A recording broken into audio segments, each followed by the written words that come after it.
मंच पे उपस्थित जनरल सेक्रेटरी सीपीआई के डी राजा साहब, राज्य के हमारे अभिभावक पांडे जी, पार्टी से विधायक सूर्यकांत पासवान जी और सभी हमारे सीपीआई के तमाम वरिष्ठ नेतागण, पदाधिकारीगण, यहाँ बिहार भर से दूर दराज से आए हुए हमारी माताएं, बहनें, बुजुर्ग, अभिभावक, हमारे नौजवान युवा साथी और सभी मीडिया के हमारे मित्र, सबसे पहले आप सब लोगों को राष्ट्रीय जनता दल के राष्ट्रीय अध्यक्ष आदरणीय लालू जी की तरफ से और मेरे तरफ से सभी कॉमरेड को लाल सलाम। बहुत खुशी है और आज जो है ऐतिहासिक दिन है। ऐतिहासिक दिन इस बात को लेकर के कि जो चुनाव में हम लोगों का नारा था, पढ़ाई, दवाई, कमाई, सिंचाई, सुनवाई और कार्रवाई वाली सरकार देने का, और जो हम लोगों ने वादा किया था, जो हम लोगों का प्रण था कि महागठबंधन सरकार अगर बनेगी तो हम लोग बिहार के नौजवानों को 10 लाख सरकारी नौकरी देने का काम करेंगे। और मुझे खुशी है कि आज के दिन इस रैली का आयोजन हुआ है। हम सीपीआई के सभी पदाधिकारी, नेताओं को धन्यवाद देते हैं इस रैली के आयोजन का।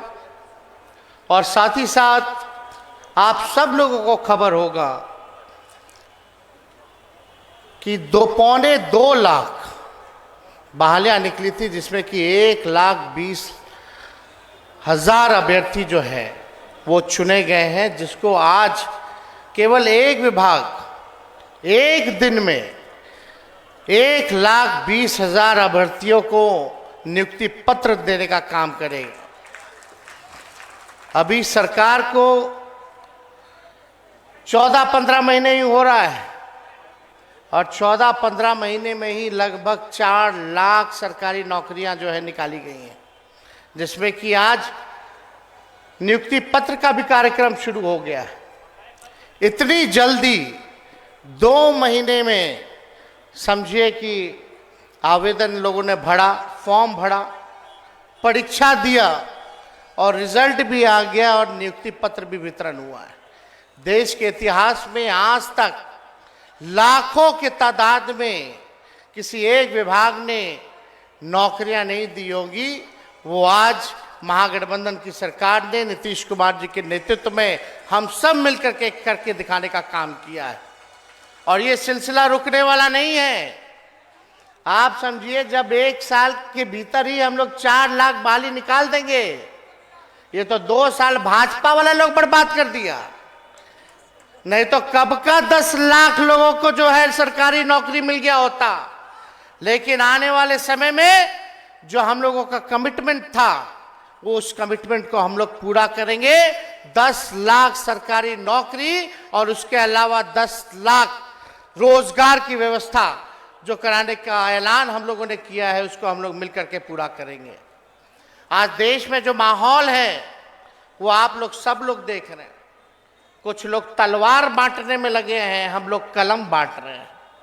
अब लोगों को चुनना है कि हिंदू मुसलमान की राजनीति करके जो लोग अपना राजनीति चमकाने का काम करते हैं, जो लोग भाई को भाई से लड़ाते हैं, धर्म से लड़ाते हैं, जात को जात से लड़ाते हैं, आज आप लोगों को तय करना है कि आप लोगों को उनका साथ देना है या जो लोग प्यार, एकता और जो लोग कलम बांटने का काम कर रहा है, सरकारी नौकरी देने का काम कर रहा है, कि आप लोग उनका साथ देने का काम कीजिएगा। यहाँ बिहार में चौमुखी विकास हो रहा है और बिहार की धरती ने हमेशा से देश को दिशा दिखाने का काम किया। आप लोग सब लोग जानते हैं, भाजपा के लोग जहां सत्ता में नहीं आते वहां सीबीआई ईडी इनकम टैक्स छोड़ देता है। मध्य प्रदेश में क्या हुआ, जब उनकी सरकार नहीं थी तो सीबीआई ईडी लगा दिया, वो नहीं लगा, काम नहीं किया तो विधायकों को खरीद लिया। महाराष्ट्र में क्या खेला कर रहे थे ये लोग, जहां इनकी सरकार नहीं थी। झारखंड में क्या प्रयास कर रहे थे ये लोग, जहां इनकी सरकार नहीं थी। कश्मीर में क्या किए आप लोग सब लोग जान रहे हैं, यूनियन टेरिटरी घोषित कर दिया जहां इनकी सरकार नहीं थी। दिल्ली में क्या हो रहा है हम लोग आप लोग सब लोग देख रहे हैं। तो जो ये लोग खेला खेल रहे थे, बिहार ने उल्टा इनके मुंह पे तमाचा मार करके हम लोग महागठबंधन का सरकार बनाए, बीजेपी को बाहर किए, यहां से बीजेपी को बाहर किए।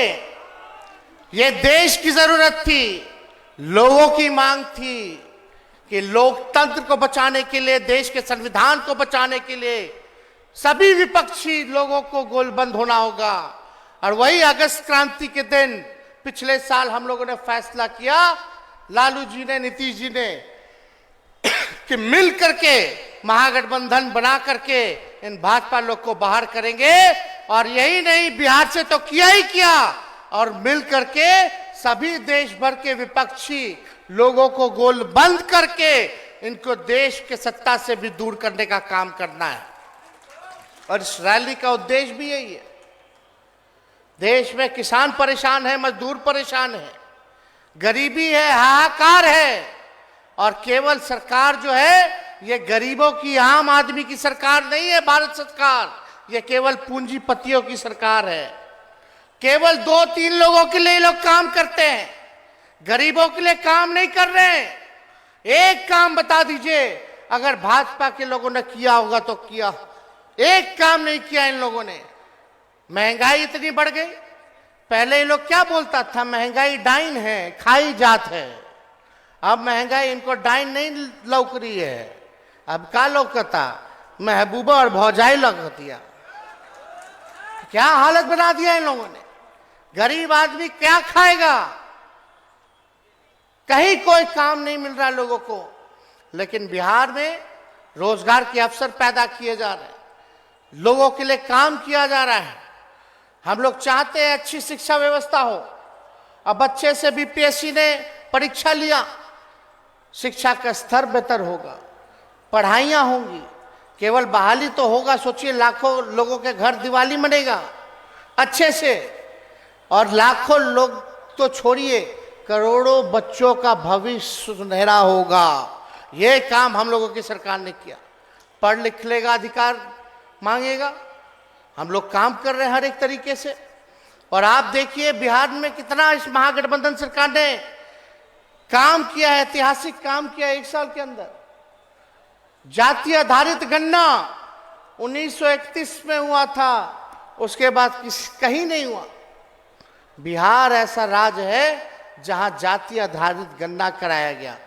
बिहार ऐसा राज्य है जहां उसके पास अपनी आबादी का साइंटिफिक डेटा है, और इसके आधार पर हम लोग उसी हिसाब से कल्याणकारी योजना बनाएंगे। जहां जो पिछड़ा समाज है, जो गरीब समाज है, उसके उत्थान के लिए हम लोग योजना बनाएंगे। जो सोसाइटी में बैक बेंचर है, जो अंतिम पायदान पे जो समाज खड़ा है, उन सब को हम लोग जो है मुख्य धारा में लाने का काम करेंगे। अब हमारे पास आंकड़े जुटे हैं, सारा आंकड़ा जुट गया कि कौन सी जाति की कितनी आबादी है, और कौन से जात के लोग कितने गरीब हैं, कौन लोग हैं जो ठेला चलाते हैं, कौन लोग जो है दिहाड़ी मजदूर है, कौन लोग जो है भीख मांगने का काम करता है, कौन लोग हैं जो भूमिहीन है। इन सब को हम लोग रेखांकित करके उनके लिए कल्याणकारी योजना बनाएंगे। और ये सामाजिक न्याय के साथ साथ हम लोग आर्थिक न्याय भी लोगों के साथ हम लोग करने का काम करेंगे। तो ये सरकार, ये आपकी सरकार है, इसलिए हम सब लोगों को एकजुट होकर के, मिल करके जो है काम करना है, बड़ी लड़ाई लड़नी है। और आने वाला लोकसभा चुनाव में बीजेपी को बिहार से ही नहीं बल्कि देश के सत्ता से हम लोग बाहर बेदखल करने का काम करेंगे। तो सब लोग एकजुट रहिए, और एकजुट रह करके लड़ाई लड़ना है। और इसमें हम लोगों के सब लोग पुराने साथी रहे, डी राजा साहब, हम लोग सब लोगों का प्रयास था कि सब विपक्षी दल जो है एकजुट हो जाए। एकजुट सब लोग हो गए, सब लोग अग्री कर गए। और अभी तो क्योंकि फिलहाल 5 राज्यों में जो है चुनाव चल रहा है और वहाँ सब लोग जो है व्यस्त है। इसके बाद हम लोग सब लोग बैठ करके सारे काम को तेजी से करेंगे, मिलजुल करके जो बात होगा तय हो जाएगा।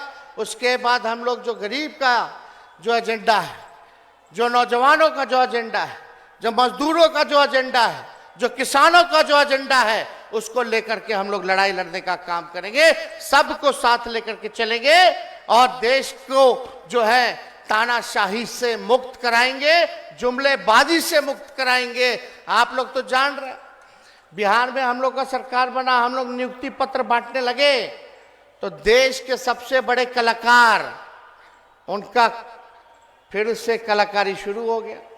देखा देखी वो भी नियुक्ति पत्र बांटने लगे।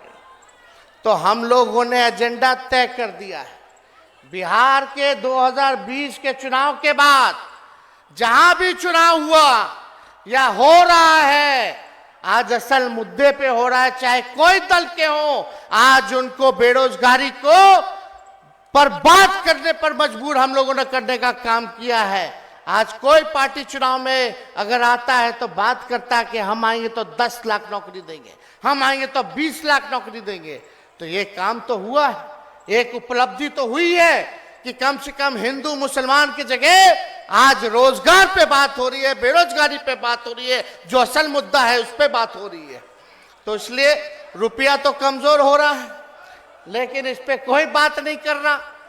देश का जीडीपी गिर रहा है, अर्थव्यवस्था चौपट हो रहा है, पड़ोसी देशों से संबंध खराब हो रहे हैं। ये सारा चीन जो है घुस गया भारत के अंदर, इस पे कोई चर्चा नहीं हो रही, कोई डिबेट नहीं हो रहा। डिबेट क्या हो रहा है? केवल विपक्षी नेता क्या? आज केजरीवाल जी को ईडी ने नोटिस किया तो हम लोग तो जानते ही थे। हम तो जब महागठबंधन हम लोग बना रहे थे पिछले साल, तभी कह दिए कि बीजेपी को इतना बड़ा झटका दिए हैं हम लोग, ये लोग फिर से ईडी, सीबीआई, इनकम टैक्स शुरू करेगा। अब हम लोग नौकरी बांटने का काम कर रहे हैं, अपने कमिटमेंट को पूरा कर रहे हैं। और उधर बीजेपी जो कहती थी मोदी जी कि हर साल 2 करोड़ लोगों को रोजगार देंगे, रोजगार देना तो छोड़िए छीना जा रहा है, तब उनको मजबूर होकर के इन पे बात करना पड़ रहा है। तो बदला तो लेंगे। आप देखिएगा आने वाले समय में बिहार में फिर से ईडी, फिर से सीबीआई, फिर से इनकम टैक्स। इसलिए आप सब लोग निश्चिंत रहिए, इन लोगों से कोई डरने वाला नहीं। आपका अधिकार के लिए हम सब लोग मिलकर के लड़ाई लड़ने का काम करेंगे और इस तानाशाही के खिलाफ लड़ेंगे और इनको ध्वस्त करने का काम करेंगे। तो ज्यादा समय ना लेते हुए आप सब लोग यहाँ आए हैं, आप सब लोगों को प्रणाम, सलाम, आदाब हम करते हैं। साथ ही सभी हमारे नेता, सीपीआई के सभी हमारे साथियों को, कॉमरेड्स को लाल सलाम कहते हुए अपनी बातों को समाप्त करते हैं। जय हिंद, जय बिहार।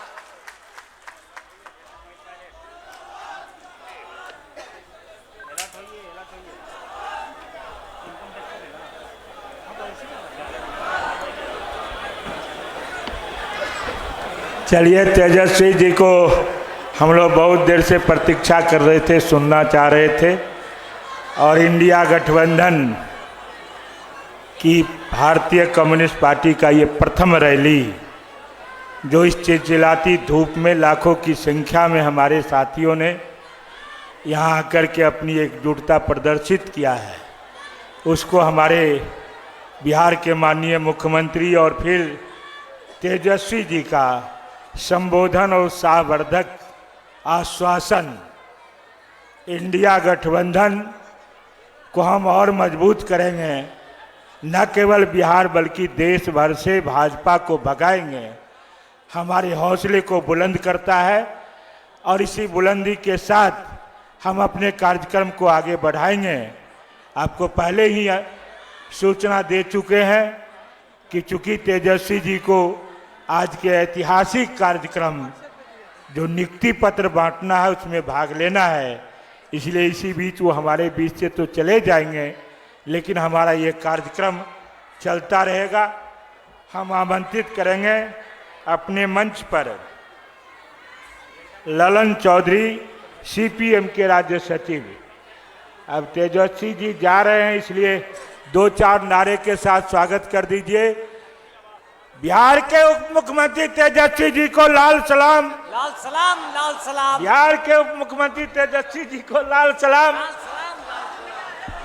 चलिए, अब हमारे बीच ललन जी, राज्य सचिव सीपीएम।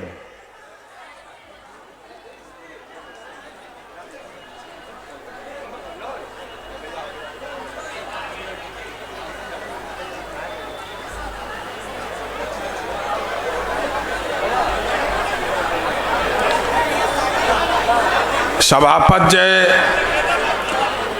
इस सभा में मंचासीन भारतीय कम्युनिस्ट पार्टी के प्रखर नेता डी राजा साहब, तमाम उनके नेशनल लीडरगण,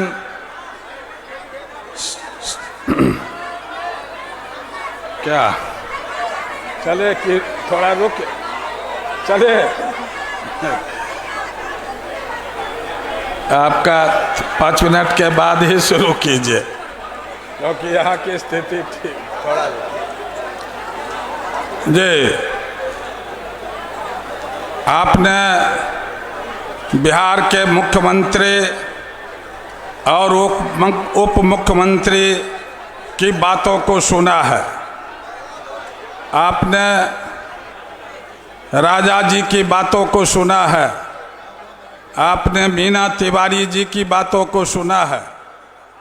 हम इन बातों को दोहराना नहीं चाहते, लेकिन आपसे हम इस सभा में जो लोग आए हैं उनको हम बताना चाहते हैं, जो आज जो बिहार करवट बदला, पिछले 9 अगस्त को बिहार में एक नए मोर्चा का गठन हुआ। देश में यह बात थी, जो जीतेगा कोई भी चुनाव में सरकार बीजेपी की बनेगी। लेकिन भारतीय जनता पार्टी को पिछले वर्ष 9 अगस्त को, आप जानते हैं 9 अगस्त भारत के लिए कितना प्रेरणादायक दिन है, और उसी दिन एक नए गठबंधन का निर्माण होता है। नीतीश कुमार जी भारतीय जनता पार्टी को छोड़कर इस गठबंधन के नेता बनाए जाते हैं, और जिस दिन यह गठबंधन बना, उस दिन से ही ये बिहार में एक बड़ी लड़ाई शुरू हो गई।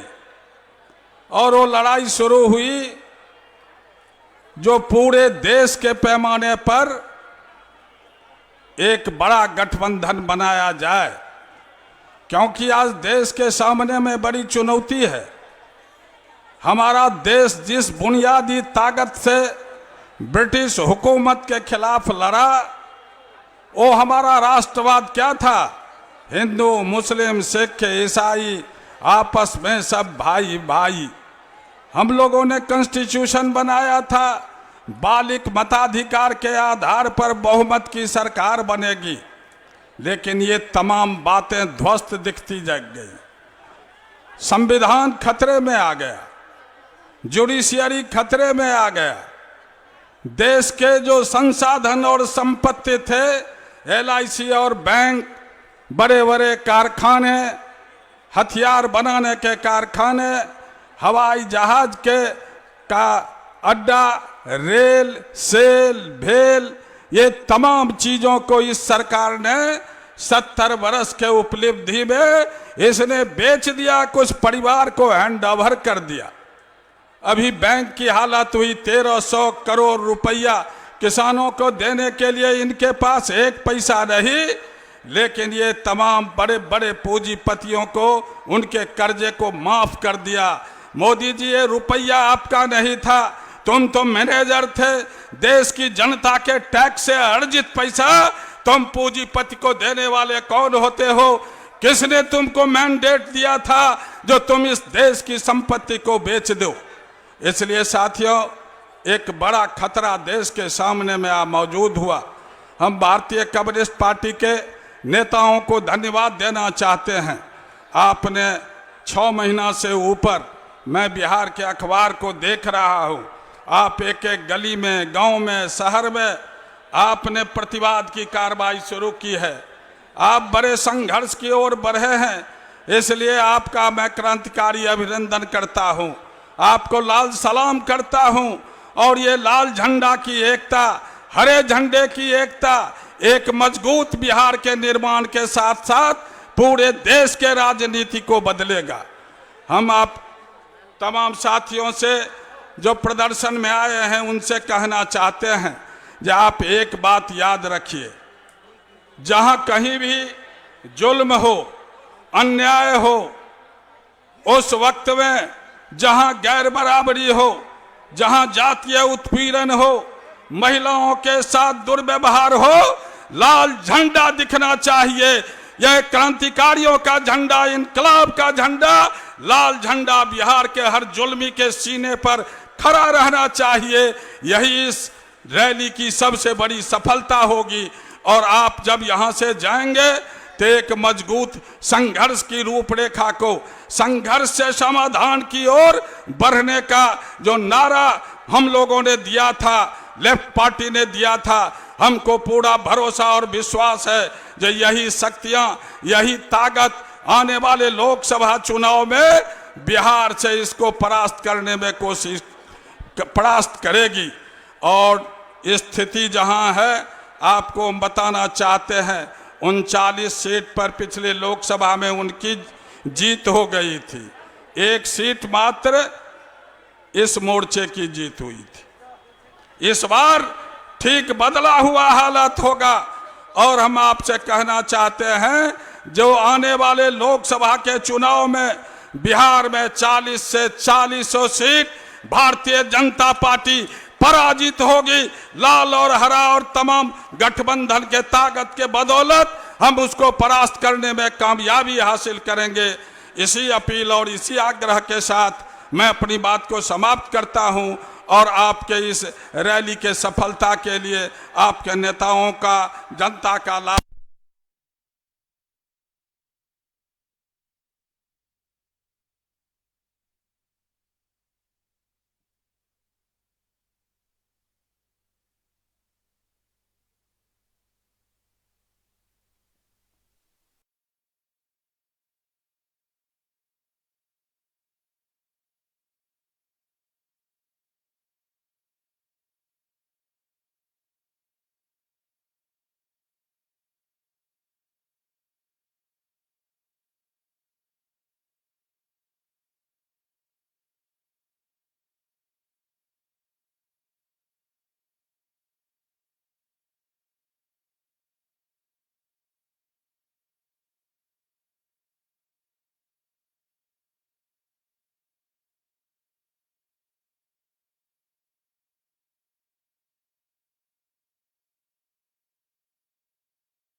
के बाद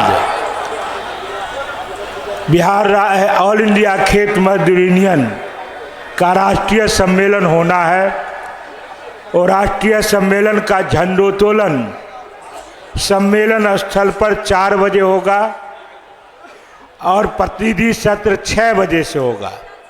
इसलिए जितने भी प्रतिनिधि होंगे उस सम्मेलन स्थल पर 4 से पहले पहुंचेंगे।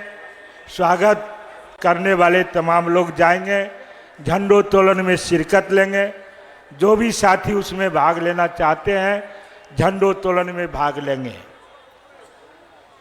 इसी आग्रह के साथ साथियों से एक बार फिर अपील करेंगे, थोड़ी देर के लिए आप रुकिए, अपने नेत्री का भाषण सुने अगर जाइएगा तो शायद आपको रास्ता में पछतावा देगा कि अमरजीत कौर का भाषण नहीं सुने। और इसलिए उनकी बातों को सुनने के बाद ही आप प्रस्थान करेंगे।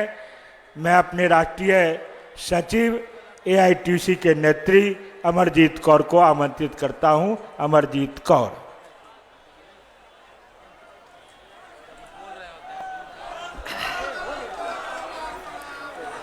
आज की इस सभा के अध्यक्ष साथी और हमारी पार्टी के महासचिव कॉमरेड डी राजा, मेरे सहयोगी साथी सचिव मंडल के कॉमरेड रामकृष्ण पंडा, राष्ट्रीय कार्यकारिणी के भी बहुत से सदस्य डायस पे हैं, BKMU के लीडर्स डायस पे हैं और हमारी बिहार राज्य पार्टी के हमारे साथी कॉमरेड राम नरेश पांडे जी के साथ उनकी पूरी टीम मौजूद है। और आप सभी दूर दूर कोने से आए हुए, खेतों से, खलिहानों से, फैक्ट्रियों से, सेवा क्षेत्र से, सभी मेहनत का शावाम। सबसे पहले मैं बिहार राज्य भारतीय कम्युनिस्ट पार्टी के नेतृत्व को मुबारक भी देती हूँ और धन्यवाद भी करती हूँ कि देश में इतने संगीन माहौल के मूड को पहचानते हुए और ऐतिहासिक जिम्मेदारी को समझते हुए उन्होंने बिहार के अंदर ये कार्यक्रम लिया।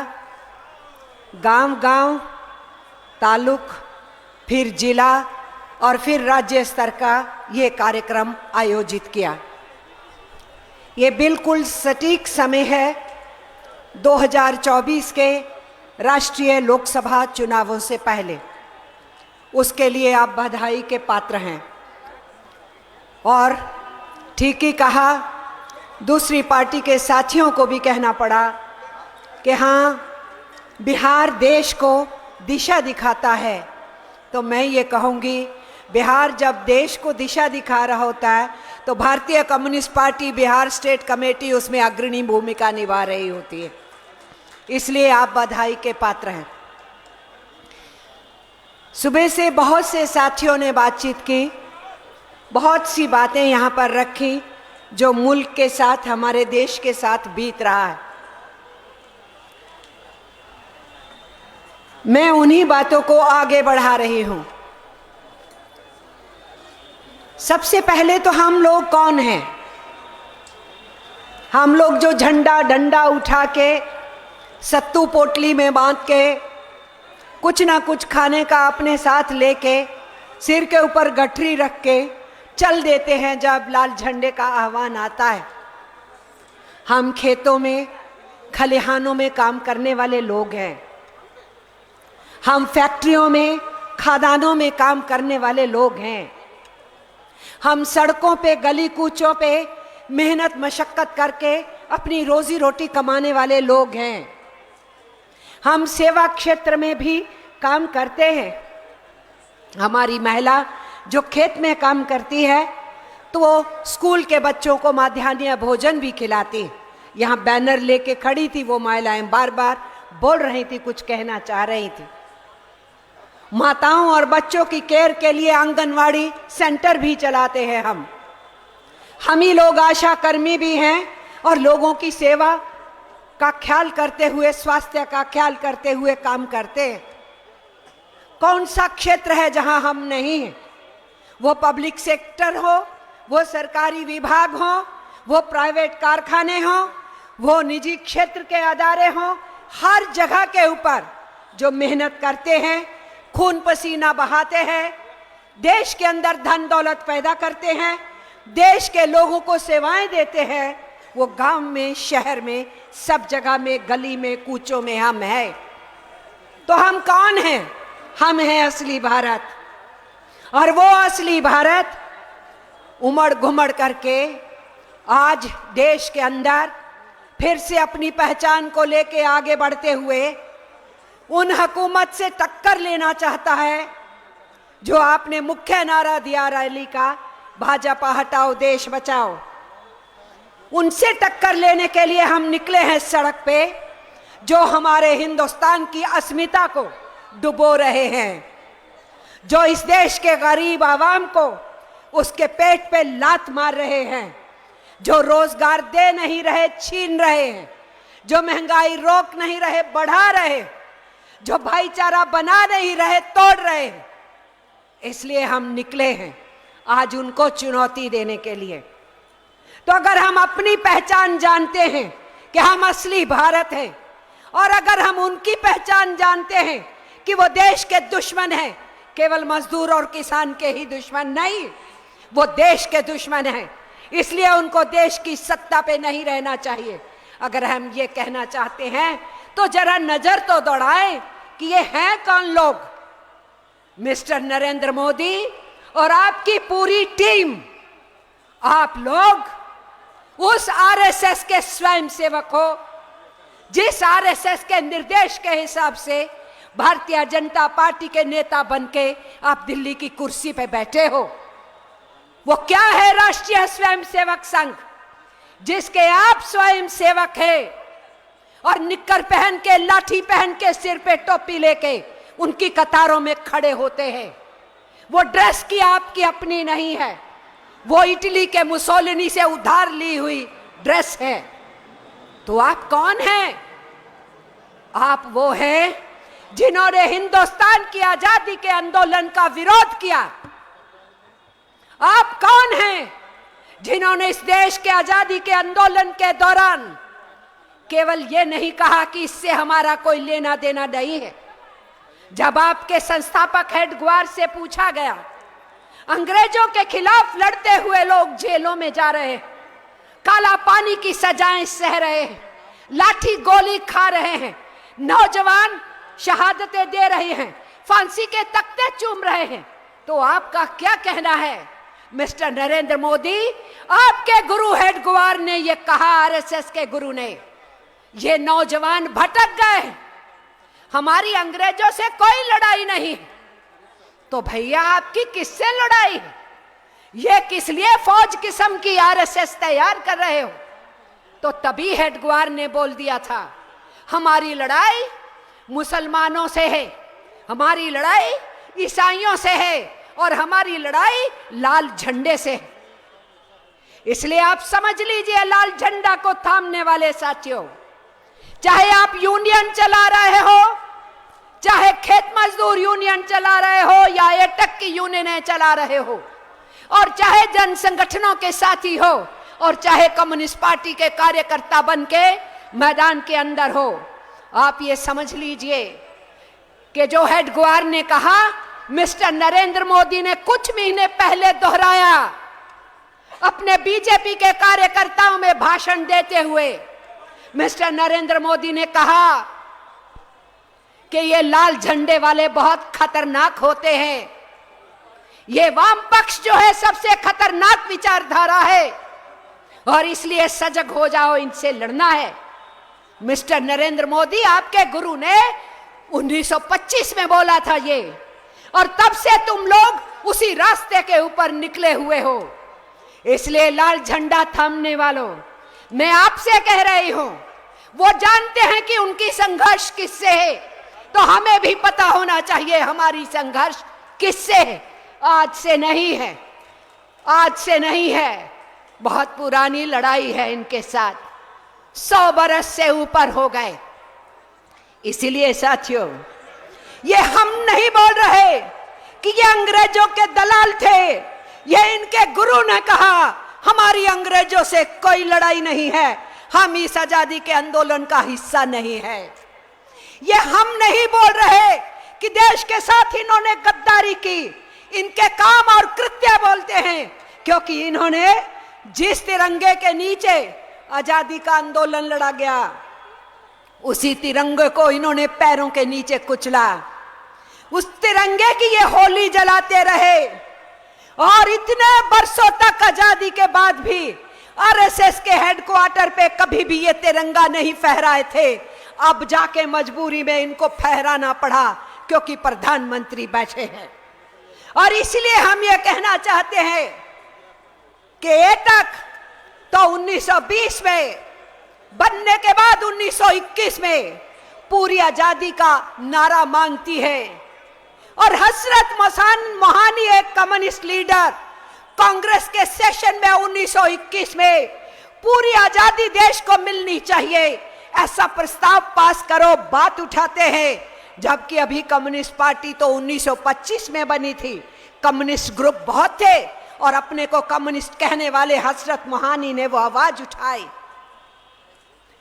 और इस देश में जब पूर्ण स्वतंत्र का नारा तय हुआ 1928-29 में आजादी के आंदोलन के प्लेटफॉर्म से, उसका प्रतिरोध और विरोध आरएसएस ने किया।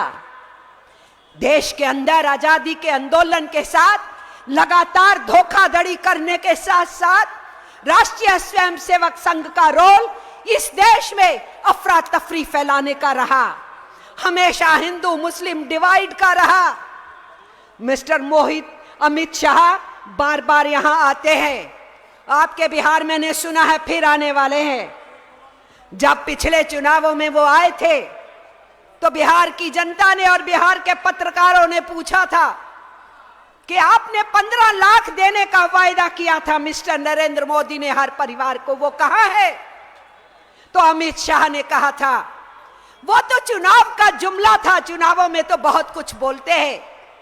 तो अमित शाह फिर आने वाले हैं यहां जुमले फेंकने के लिए। मैंने जो कहना चाह रही हूं वो ये साथियों, अमित शाह अपने भाषणों में बड़े शौक से बोलते हैं ये टुकड़े टुकड़े गैंग वाले, जब भी वाम पक्ष की तरफ उंगली करते हैं तो बोलते हैं टुकड़े टुकड़े गैंग वाले। मैं पूछती हूं आरएसएस और भाजपा के लोगों से कि आपके सावरकर ने सबसे पहले 31-32 में किताब लिखी और उस किताब के अंदर हिंदुस्तान को हिंदू और मुसलमानों के 2 मुल्कों में बांट देना चाहिए, ये बात लिखी। तो हिंदुस्तान को टुकड़े टुकड़े करने का साजिश किसने रचा? Mister Amit Shah, mister Narendra Modi. इस देश के बंटवारे की इबारत किसने लिखी? आपके लोगों ने लिखी। आज आप किताबों से महात्मा गांधी को नथुराम गोडसे ने मारा, किताब से गायब कर रहे हैं। गांधी जी की हत्या के बाद सरदार वल्लभ भाई पटेल होम मिनिस्टर ने आरएसएस पे प्रतिबंध लगाया, आप किताब से गायब कर रहे हैं। नथुराम गोडसे को जिस सावरकर ने ट्रेंड किया, मोटिवेट किया, नफरत फैलाई और गांधी जी की हत्या हुई, उन्हीं सावरकर को आप किताबों में घुसा रहे हो। आपने मौलाना आजाद, जिन्होंने इस देश के बंटवारे को स्वीकार नहीं किया और कहे हिंदुस्तान मेरा देश है, पाकिस्तान नहीं है, यही रहे, यही मंत्री बने, यही अपनी जान दिए, आज उस मौलाना आजाद को आप किताबों से गायब कर देते हैं ताकि हिंदुस्तान के आने वाले बच्चे नहीं जाने कि इस देश के अंदर मुस्लिम्स ने इस देश की आजादी के लिए भी लड़ा था और इसी मुल्क को अपना मुल्क माना था। इसलिए टुकड़े टुकड़े करने की सियासत करने वाले आज दूसरों को टुकड़े टुकड़े गैंग कहते हैं। याद रखिएगा, जहां जहां ये चरण डालते हैं वही दंगे फसादी होती है। अमित शाह आ रहे हैं, बिहार के लोगों को मैं सजग कर रही हूं, ये बार बार चक्कर काटेंगे। यहां के महागठबंधन से ये घबराए हुए हैं और इसलिए देश भर में इंडिया बना है तो वो यहां से चूंकि पहली मीटिंग की शुरुआत हुई, इसी स्टेट को वो डिस्टेबलाइज करने की कोशिश करेंगे। इसलिए हमारे लिए आवश्यक है कि बिहार के वासी होने के नाते हम उस बात के लिए भी सजग रहें।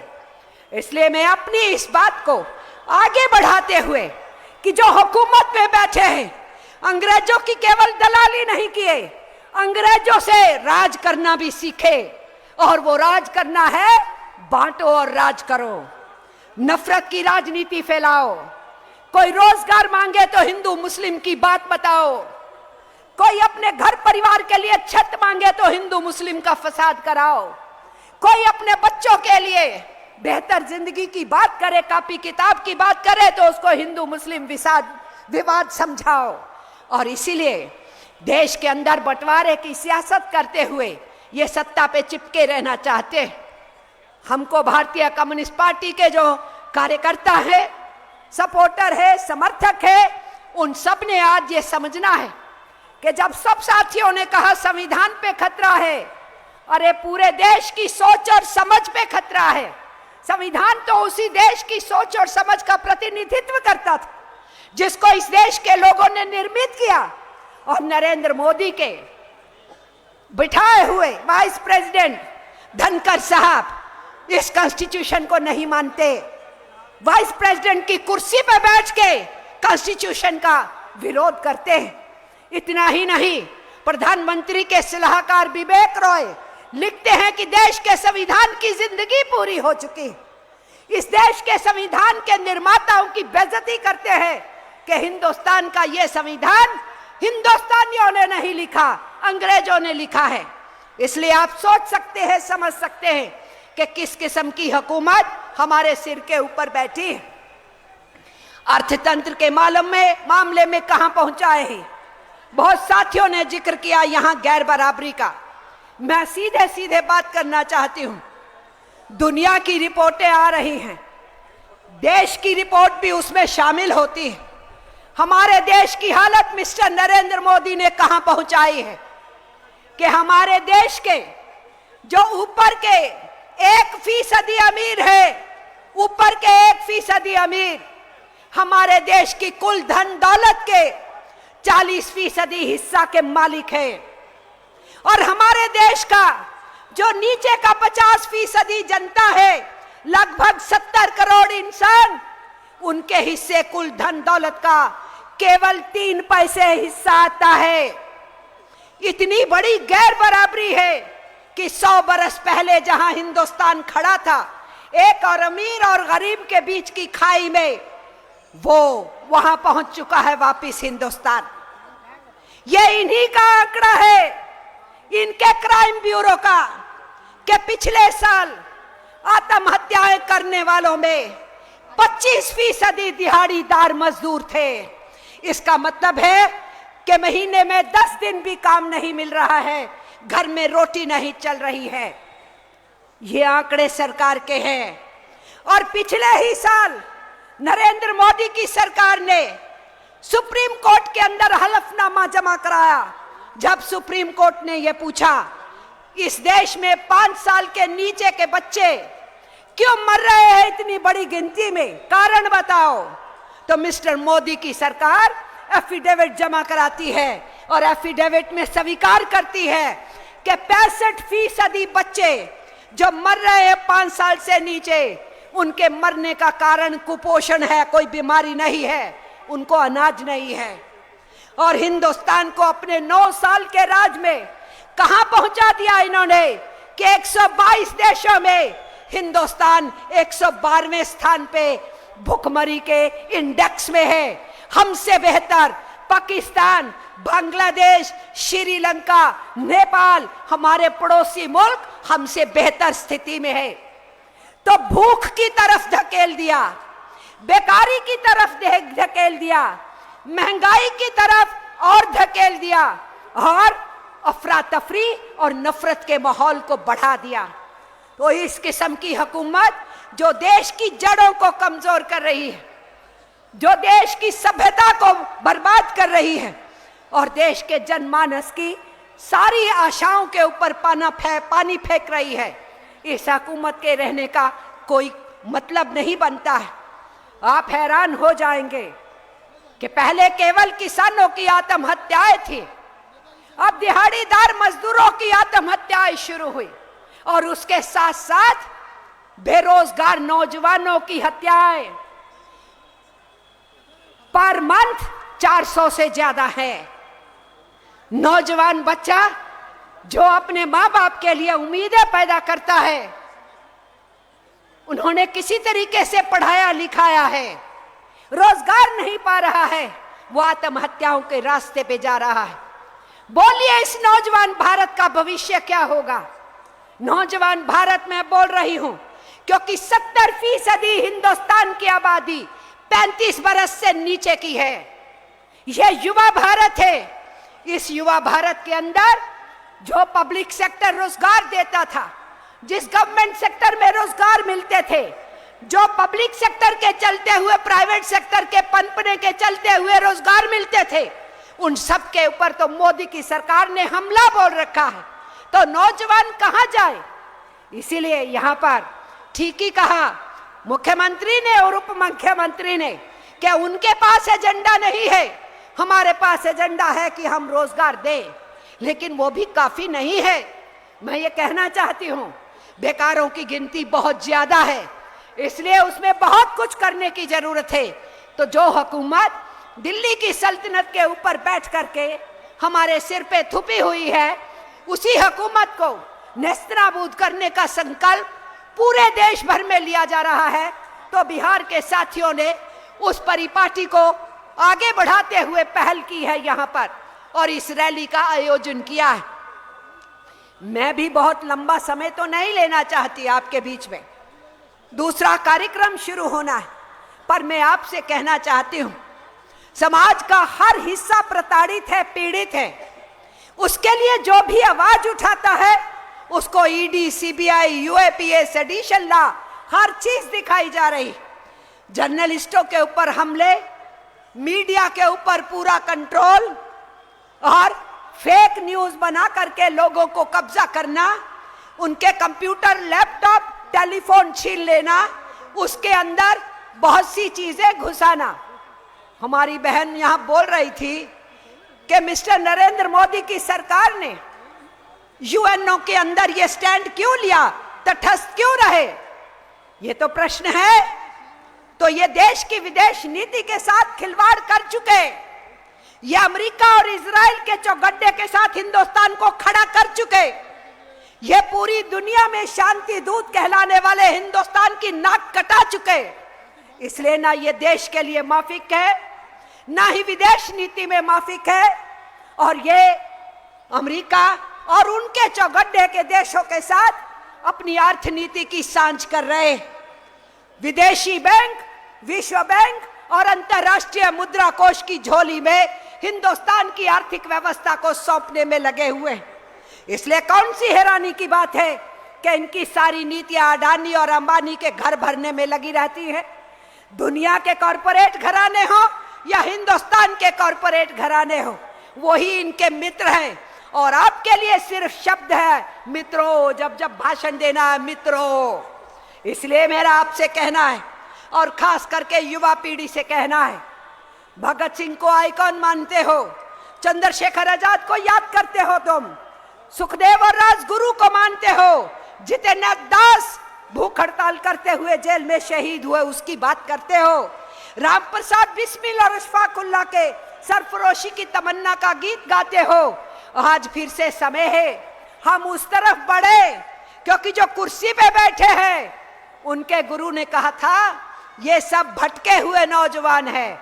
आप ही के युवा आइकॉन्स को उन्होंने भटके हुए नौजवान कहा था।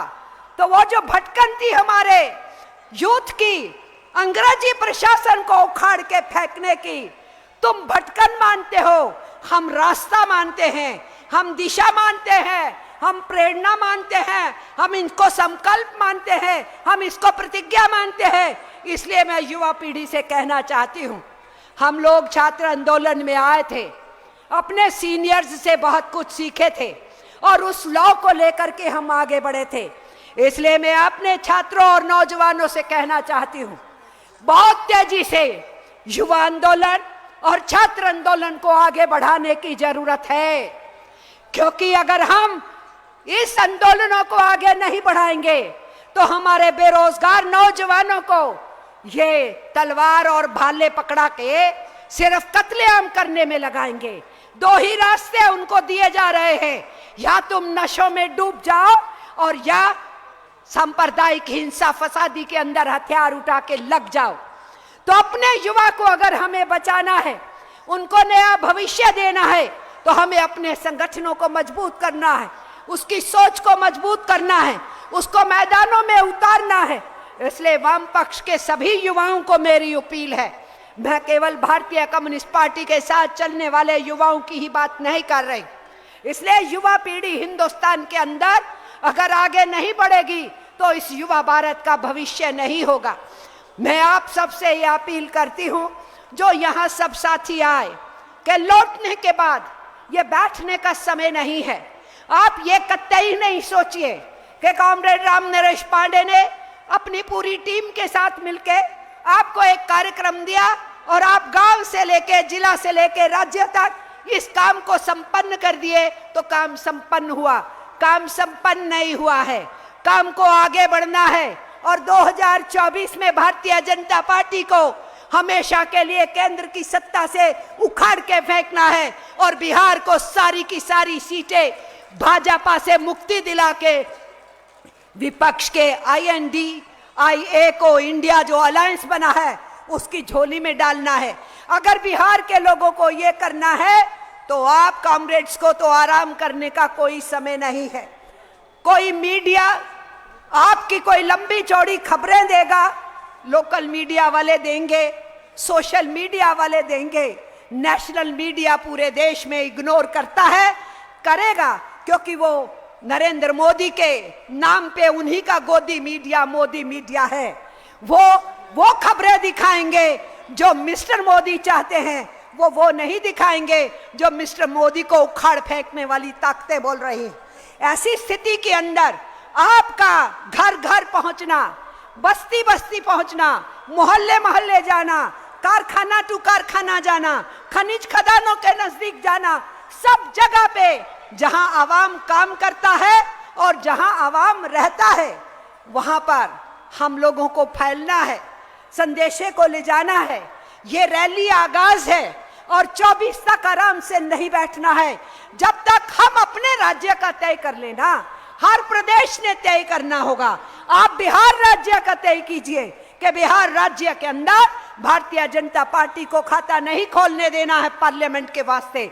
इस जज्बे के साथ हमको आने वाले दिनों में आगे बढ़ना है और इसके साथ साथ उनने खाता नहीं खोलना है तो हमको खाता खोलना है ना अपना।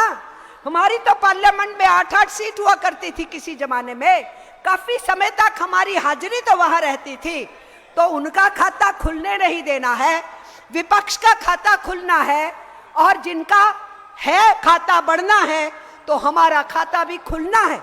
तो ये हमारा सोच और समझ रहना चाहिए, जिस सोच और समझ के साथ बिहार से इस रणनीति को लेके हम निकले और हम भी पूरे देश के अंदर जाके कह सके कि बिहार ने रास्ता दिखाया है और इसी तरीके से बड़े बड़े आयोजन करते हुए, जनमानस तक संदेशा को पहुंचाते हुए हम अपने 2024 के संदेशा को पूरा करेंगे।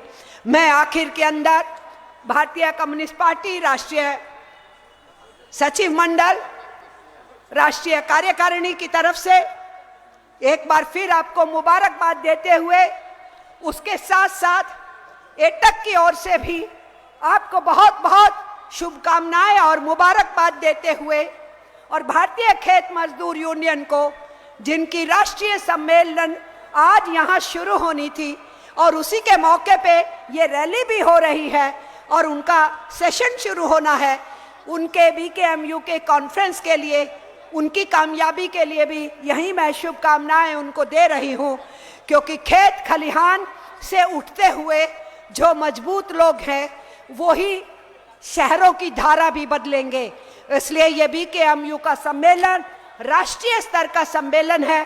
आपके इस सम्मेलन से पूरे देश के अंदर जो साथी आए हैं, पूरे प्रदेशों से आए हैं साथी BKMU के, वो साथी संदेशा यहाँ से लेके जाएंगे और इस रैली के हजूम की यादें लेकर के जाएंगे, इसकी चर्चा वहाँ पर जाके करेंगे। तो ये BKMU के कॉन्फ्रेंस के आयोजन का भी उनको शुभकामनाएं देते हुए मैं अपनी बात को समाप्त करती हूँ। याद रखिए, बिल्कुल याद रखिए एक बात, या हम नहीं और या मोदी नहीं, RSS नहीं, इसको आप याद रखिए, क्योंकि अगर ये 2024 में दोबारा बैठे तो हम और आपके लिए उसने स्थान जेल बनाया है। और अगर हमें अपने पूरे देश को बचाना है और स्वतंत्र सांसें लेनी है तो फिर मोदी नहीं, ये आर और पार की लड़ाई है और इस आर और पार की लड़ाई में अब रुका नहीं जा सकता, बैठा नहीं जा सकता, सोया नहीं जा सकता, चलना ही चलना है, बढ़ना ही बढ़ना है, संगठित करना है, लड़ना है और संघर्ष करना है। जरूरत पड़े तो कुर्बानी देना है उसी रास्ते पे हम निकलेंगे। यही हमारे पुरखों ने सिखाया था, यही हमारे पूर्वजों ने बताया था, और उसी का खलफ लेते हुए, प्रतिज्ञा लेते हुए इस रैली से हम निकलेंगे, तो तभी हम कामयाबी हासिल करेंगे। आप सब साथियों को मेरा लाल सलाम। कम्युनिस्ट पार्टी जिंदाबाद, इंकलाब जिंदाबाद। जोर से नारा दीजिए, भारतीय कम्युनिस्ट पार्टी। ज्यादा जोर से बाहर खड़े हैं, मैं देख रही हूं बहुत साथी बाहर खड़े हैं, आप लोग भी जोर से बोलिए। पूरा यहां का शोर सब जगह जाना चाहिए। भारतीय कम्युनिस्ट पार्टी इंकलाब, इंकलाब, इंकलाब। लड़ेंगे, जीतेंगे, लड़ेंगे, लड़ेंगे, लड़ेंगे। भाजपा हटाओ, भाजपा हटाओ, भाजपा हटाओ। इंकलाब जिंदाबाद। आज के इस रैली में भाग लेने वाले हमारे लाखों साथी, आप सबों के क्रांतिकारी जज्बे और संकल्प को बिहार राज्य भारतीय कम्युनिस्ट पार्टी हार्दिक अभिनंदन करती है। न केवल इस रैली को आपने शानदार बनाया, बल्कि विपरीत मौसम और विपरीत परिस्थिति में भी सभी नेताओं की बात सुनकर और एक संकल्प के साथ यहाँ से आप लौट रहे हैं कि हम न केवल नया बिहार, नया हिंदुस्तान का निर्माण करेंगे और सांप्रदायिकता की चाल जो चलने वाला केंद्र की सरकार है उसको हम उखाड़ फेंकेंगे। इसके लिए बिहार राज्य भारतीय कम्युनिस्ट पार्टी आपका हार्दिक अभिनंदन करती है और अध्यक्ष महोदय की इजाज़त से अभी का जो खुला सभा है वो समाप्त करती है। कॉमरेड, फिर से एक बार आपको बता दें कि राष्ट्रीय सम्मेलन जो खेत मजदूर का है वो गेट लाइब्रेरी गर्दनी बाग में 4 बजे झंडोत्तोलन होगा। प्रतिनिधि साथी, स्वागत समिति और इस रैली में आने वाले जो भी साथियों उस झंडोत्तोलन में हिस्सा ले सकते हैं, सबों को आमंत्रित है। जो साथी जाना चाहते हों अपनी गाड़ी और अपने साथियों के साथ इकट्ठा होके, कोई साथी छूटे नहीं।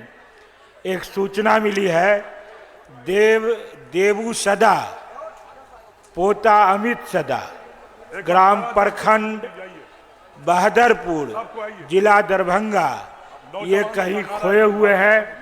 अगर किसी साथी की निगाह में आवे तो इनको अपने साथी नेता नारायण जी झा के नज़दीक पहुंचा देंगे।